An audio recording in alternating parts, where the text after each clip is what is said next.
মুরগির খোপে বৃদ্ধা মা।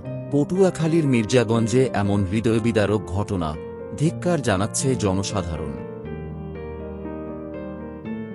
পটুয়াখালীর মির্জাগঞ্জে ঘটেছে এক হৃদয়বিদারক এবং বিতর্কিত ঘটনা, যা নাড়া দিয়েছে মানবতার মূল ভিতকে।